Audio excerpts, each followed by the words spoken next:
Hi friends, പുതിയൊരു വീഡിയോയിലേക്ക് എല്ലാവർക്കും സ്വാഗതം. വീഡിയോയിലേക്ക് പോകുന്നതിന് മുമ്പേ തന്നെ ഈ ചാനൽ ആരെങ്കിലും ഫസ്റ്റായിട്ട് കാണുന്നവരുണ്ടെങ്കിൽ ഫസ്റ്റ് ആണെങ്കിൽ സബ്സ്ക്രൈബ് ചെയ്ത് ലൈക്ക് ചെയ്ത് സപ്പോർട്ട് ചെയ്ത് കാണാം. ചന്ദ്രിക മുറിയിൽ അവിടെ തറയിൽ ഇരുന്നു കൊണ്ട് മയങ്ങുകയാണ്. ആ സമയത്താണ് മഹേഷ് മുറിയിലേക്ക് കടന്നു വരുന്നത്.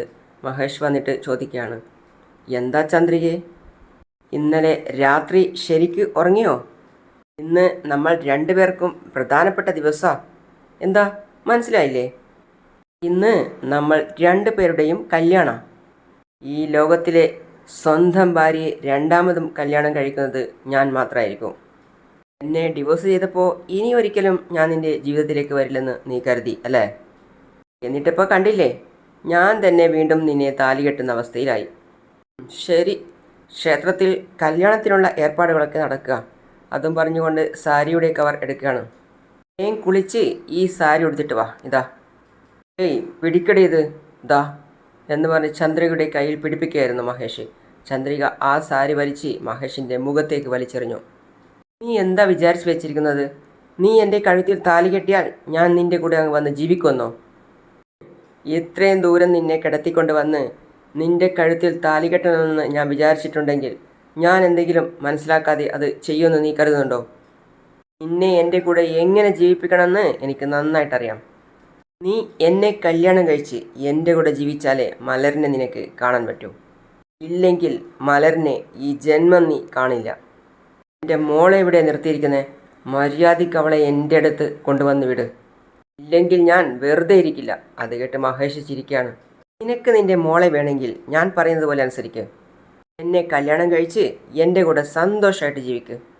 എന്നാൽ മലരിനെ നിൻ്റെ അടുത്ത് കൊണ്ടുവന്ന് ഞാൻ വിട്ടേക്കാം. നീ എന്തിനാ എന്നെ ഇങ്ങനെ ദ്രോഹിക്കുന്നത്? നിങ്ങൾക്ക് സ്വയം നാണം തോന്നുന്നില്ലേ? ഒരു പെണ്ണിനെ നിർബന്ധിച്ച് അവളോടൊപ്പം ജീവിക്കാൻ ശ്രമിക്കുന്നു. ഇത് നിങ്ങൾക്ക് തന്നെ ന്യായമായിട്ട് തോന്നുന്നുണ്ടോ? സ്വന്തം ഭർത്താവിനെ ഒഴിവാക്കിയിട്ട് മറ്റൊരുത്തനൊപ്പം ജീവിക്കണമെന്ന് നീ ആഗ്രഹിക്കുന്നില്ലേ? അത് ന്യായമാണെന്ന് നിനക്ക് തോന്നുന്നുണ്ടോ? എൻ്റെ മോളെ നിനക്ക് വേണം, പക്ഷേ എന്നെ നിനക്ക് വേണ്ട, അങ്ങനെയല്ലേ? ശരി ശരി, ഇപ്പം എന്തിനാ ഇതൊക്കെ സംസാരിക്കുന്നത്? വേഗം കുളിച്ച് റെഡിയായി ഈ സാരി എടുത്തുകൊണ്ട് വാ. നിനക്ക് 10 മിനിറ്റ് സമയം തരും ഞാൻ. ഇല്ലെങ്കിൽ നിന്നെ ബലമായി പിടിച്ചു കൊണ്ടുപോകും ഞാൻ. ഏയ്, എൻ്റെ കുട്ടി എവിടെ? അവളെ എൻ്റെ അടുത്ത് തന്നിട്ട് പോ. ഏയ്, എൻ്റെ കുഞ്ഞിനെ എനിക്ക് തന്നിട്ട് പോകാൻ. മഹേന്ദ്രൻ സാറും സിദ്ധാർത്ഥും പോകാൻ റെഡിയായിട്ടിരിക്കുകയാണ്. അപ്പോൾ സാറിനോട് ചോദിക്കുകയാണ്, സാർ, മഹേഷ് ചന്ദ്രികയെയും മലരിനെയും എങ്ങോട്ടാണ് കൊണ്ടുപോയത് എന്ന് എങ്ങനെയാണ് സാർ കണ്ടുപിടിക്കുക? നമുക്ക് ഇവിടുത്തെ പോലീസിൻ്റെ സഹായം ചോദിച്ചൂടെ സാർ? ഉറപ്പായും മഹേന്ദ്രൻ. എനിക്കറിയാവുന്ന ഒരാൾ ഇവിടെ ഓഫീസിൽ പോലീസാണ്. അദ്ദേഹത്തിനോട് ഞാൻ സഹായം ചോദിച്ചിട്ടുണ്ട്. നിൽക്ക്, അദ്ദേഹത്തെ ഞാൻ ഒന്ന് വിളിച്ചു നോക്കട്ടെ. ഹലോ, അസിസ്റ്റൻറ്റ് കമ്മീഷണർ രാജനാണ് സംസാരിക്കുന്നത്. രാമരാജൻ, ഞങ്ങളെല്ലാവരും ശ്രീലങ്കയിലെത്തി എയർപോർട്ടിൽ നിൽക്കുകയാണ് സാർ. ഞാൻ 2 പേര് അങ്ങോട്ട് അയക്കാം. അവർ 2 പേരും നിങ്ങളുടെ കൂടെ വരും. Okay sir, thank you sir. എന്തായി സാർ? നമ്മളെ സഹായിക്കാനായിട്ട് ലോക്കൽ പോലീസിൽ നിന്ന് 2 പേരെ അയക്കാമെന്ന് പറഞ്ഞിട്ടുണ്ട്. മഹേന്ദ്ര സാറിന് സന്തോഷമായി. വീണ്ടും പോലീസ് പറയാണ്, ഉറപ്പായും നമ്മൾക്ക് മഹേഷ് ചന്ദ്രികയെയും മലരിനെയും എങ്ങോട്ടാണ് കടത്തിക്കൊണ്ടുപോയത് എന്ന് കണ്ടുപിടിക്കാൻ കഴിയും. Okay sir.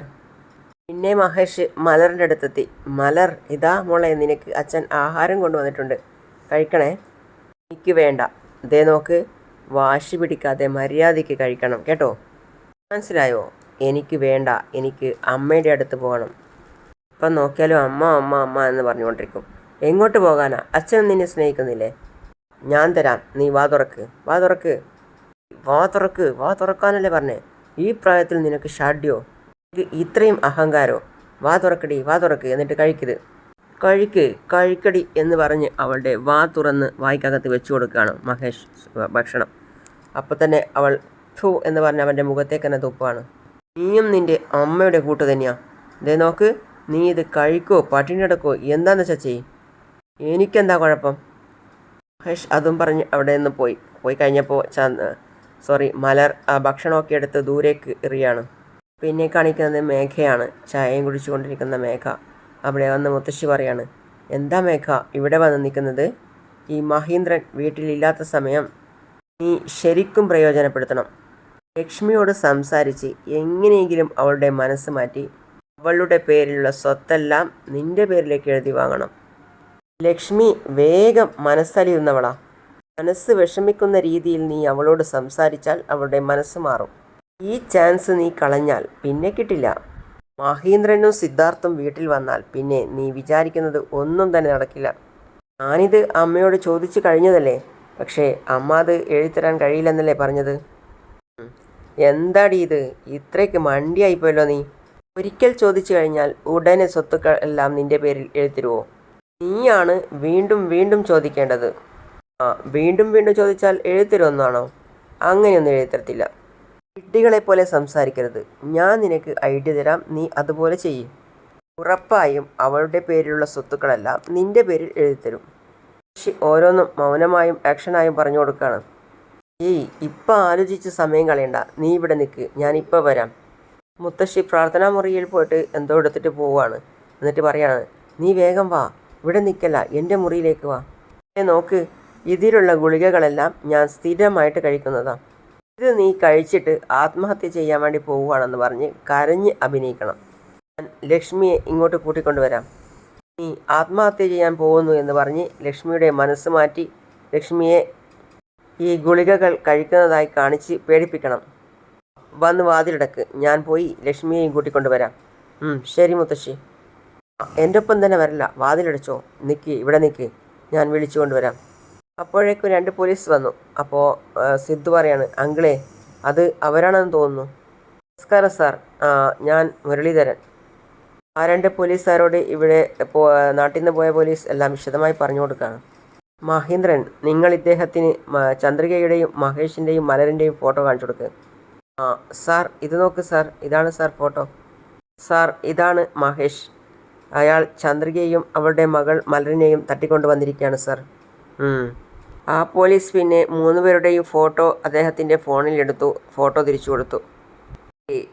എന്തായാലും ഇവർ ഫ്ലൈറ്റിൽ വരാൻ ചാൻസ് ഇല്ല. കള്ളത്തോണിയിൽ ആയിരിക്കും വന്നിട്ടുണ്ടാകുക. ഇപ്പോൾ ഏത് കള്ളത്തോണിയിൽ ആണ് വന്നിരിക്കുന്നത് എന്ന് ആദ്യം കണ്ടുപിടിക്കണം. ഇത് കണ്ടുപിടിച്ചാൽ മഹേഷ് എവിടെയാണ് അവരെ ഒളിപ്പിച്ചു വെച്ചിരിക്കുന്നത് എന്ന് എത്രയും പെട്ടെന്ന് തന്നെ കണ്ടുപിടിക്കാം.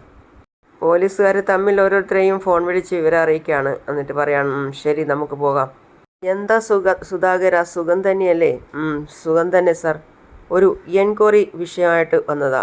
പറയൂ സാർ. ഈ ഫോട്ടോയിലുള്ള ആളുടെ പേര് മഹേഷ്. 2 ദിവസം മുമ്പ് കേരളത്തിൽ നിന്നും കള്ളത്തോണിയിൽ കയറി ശ്രീലങ്കയിലേക്ക് വന്നതാ. ഇവനൊരു കുറ്റവാളിയാണ്. ഇവരെ 2 പേരെയും തട്ടിക്കൊണ്ട് വന്നതാണ്. ചന്ദ്രികയുടെയും മലരിൻ്റെയും ഫോട്ടോ കാണിച്ചു കൊടുത്തുകൊണ്ട് പറയാണ്. ഇവർ 2 പേരും ആരുടെ തോണിയിലാണ് വന്നതെന്ന് നിനക്കറിയാമോ? അയാൾ ആ സമയത്ത് ഓർക്കുകയാണ് ചന്ദ്രികയെയും മലരിനെയും ഒക്കെ. അയാൾ പോലീസിനെയും സിദ്ധാർത്ഥിനെയും മഹീന്ദ്ര സാറിനെയൊക്കെ മാറി മാറി നോക്കുകയാണ്. അപ്പോൾ പോലീസ് അയാളടുത്ത് പറയാണ്, ഇതൊരു വലിയ കേസാണ്. ഇവരെ കണ്ടുപിടിക്കാൻ നിങ്ങൾ സഹായിക്കുകയാണെങ്കിൽ നിങ്ങൾക്ക് ഡിപ്പാർട്ട്മെൻറ്റിൻ്റെ ഭാഗത്ത് നിന്നും സഹായം ലഭിക്കും. ഇവർ 3 പേരും ആരുടെ തോണിയിലാണ് ശ്രീലങ്കയിൽ വന്നത്? ഇവർ 3 പേരും എൻ്റെ തോണിയിലാണ് സാർ വന്നത്. അതെയോ? ഇവരെ ആരാ കൂട്ടിക്കൊണ്ടു പോയത് എന്ന് ഓർമ്മയുണ്ടോ? അറിയാം, ദിലീപ് എന്ന് പറഞ്ഞ ഒരാളാണ് കൂട്ടിക്കൊണ്ടുപോയത്. ദിലീപോ? ആരാത്? അവൻ്റെ ഫോൺ നമ്പർ ഉണ്ടോ? ഉണ്ട് സാറേ. എങ്കിൽ പറയൂ. അയാൾ ഫോൺ നമ്പർ പറഞ്ഞു കൊടുക്കുകയാണ്.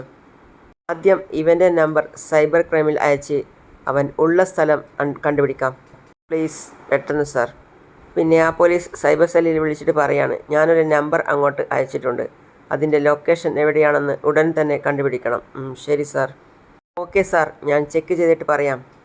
മഹീന്ദ്രൻ സാറിനോട് പോലീസ് പറയാണ്, വിഷമിക്കണ്ട, അവരുള്ള സ്ഥലം ഉടൻ തന്നെ നമുക്ക് കണ്ടുപിടിക്കാം.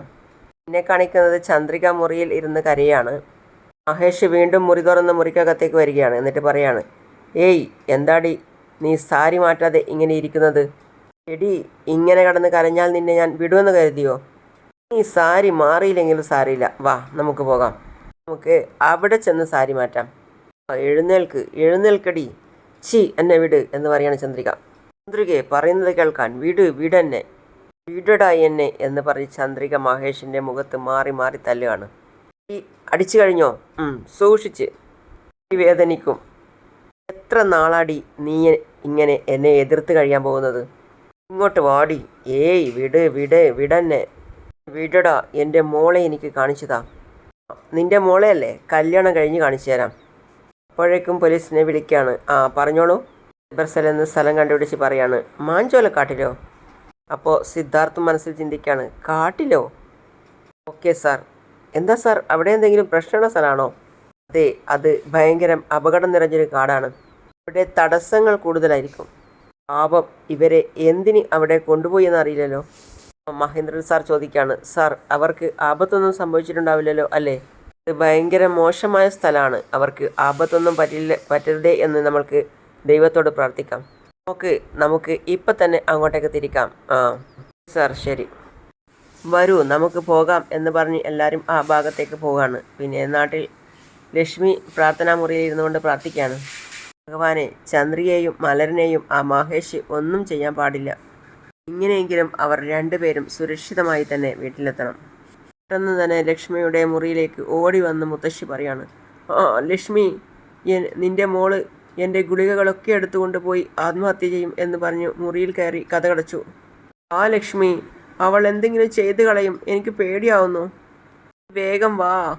അയ്യോ, അവൾ എന്തെങ്കിലും ചെയ്തു കളയും, നീ വേഗം വാ.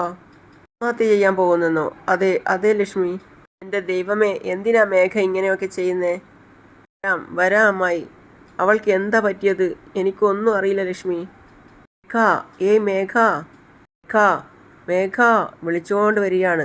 ലക്ഷ്മി മുറിയുടെ കതകിനെ മുട്ടിയിട്ട് വിളിക്കുകയാണ്, മേഘ, മോളെ കതക് തുറക്ക്, ആവശ്യമില്ലാതെ നീ ഓരോന്നും ചെയ്യല്ലേ. മുത്തശ്ശി നന്നായിട്ട് അഭിനയിക്കുകയാണ്. മോളെ മേഘ, നീ ആവശ്യമില്ലാത്തൊന്നും ചെയ്യല്ലേ, കതക് തുറക്ക്. എൻ്റെ അമ്മയാ വിളിക്കുന്നത്, വാ മേഘ, കതക് തുറക്ക് മേഘ. മേഘ കതക് തുറക്ക് എന്ന് പറഞ്ഞ് രണ്ടുപേരും മാറി മാറി വിളിക്കുകയാണ്. രണ്ടുപേരും പോയി ജനലുകൾക്ക് അരികിൽ പോയി എന്ന് നോക്കുകയാണ്. അപ്പോൾ മേഘ കയ്യിലേക്ക് ഗുളിക മൊത്തം ശരിയാണ്. എന്നിട്ട് അവർ വിളിച്ച് കരയാണ്, മേഘ, നീ ഒന്നും ചെയ്യല്ല മേഘ. നീ എന്തൊക്കെയാ ചെയ്യുന്നത്? മേഘ, നീ എന്നെ ഒന്ന് നോക്ക്. അമ്മ പറയാ, മേഘ മോളെ, ഞാൻ പറയുന്നതൊന്ന് കേൾക്ക് നീ. അപ്പം മേഘ ചോദിക്കുകയാണ്, അമ്മ എന്തിനാ കരയുന്നേ? അച്ഛൻ എന്നെ ഇഷ്ടമല്ല, അമ്മയ്ക്ക് ഞാൻ പറഞ്ഞത് ചെയ്യാനും കഴിയില്ല, പിന്നെ എന്തിനാ ഞാൻ ജീവിച്ചിരിക്കുന്നേ? അവൾ കരയുന്നതായിട്ട് അഭിനയിച്ചുകൊണ്ട് പറയാണ്, എൻ്റെ മോളെ അമ്മ നന്നായിട്ട് നോക്കണം, ഞാൻ സമാധാനത്തോടെ മരിച്ചോളാം. അവൾ അതും പറഞ്ഞ് ഗുളിക കഴിക്കാൻ ഒരുങ്ങുകയാണ്. അങ്ങനെയാണ് ഇന്നത്തെ ഭാഗം അവസാനിക്കുന്നത്. അടുത്തതായി കാണിക്കുന്നത് ലക്ഷ്മി പറയാണ് മേഘയോട്, മുഴുവൻ സ്വത്തും നിൻ്റെ പേരിൽ എനിക്ക് എഴുതിത്തരാൻ പറ്റില്ല മേഘ. നിനക്ക് തരാനുള്ള സ്വത്തിൽ പകുതി സ്വത്ത് നിനക്ക് വേണമെങ്കിൽ എഴുതിത്തരാം. മേഘ മുത്തശ്ശിയോട് പറയാണ്, അമ്മ എനിക്ക് എൻ്റെ ഷെയർസ് എല്ലാം സൈൻ ചെയ്ത് തന്നാൽ സ്വത്തുക്കളും വിൽക്കാനുള്ള അധികാരം എനിക്ക് കിട്ടുമെന്നല്ലേ? മുഴുവൻ സ്വത്തുക്കളും നിങ്ങൾക്ക് പിന്നെ പണയം വെക്കാനും വിൽക്കാനും ഒക്കെയുള്ള അധികാരം കിട്ടും. അമ്മ പോലും അറിയാതെ അമ്മയുടെ പേരിലുള്ള എല്ലാ സ്വത്തുക്കളും എൻ്റെ പേരിൽ എഴുതിത്തരുന്നത് പോലെ ഡോക്യുമെൻ്റ് തയ്യാറാക്കാൻ പറഞ്ഞു. മുത്തശ്ശിയോട് മേഘ കാര്യങ്ങളൊക്കെ പറഞ്ഞു കൊടുക്കുകയാണ്. അങ്ങനെയാണ് ഇന്നത്തെ ഭാഗം അവസാനിക്കുന്നത്.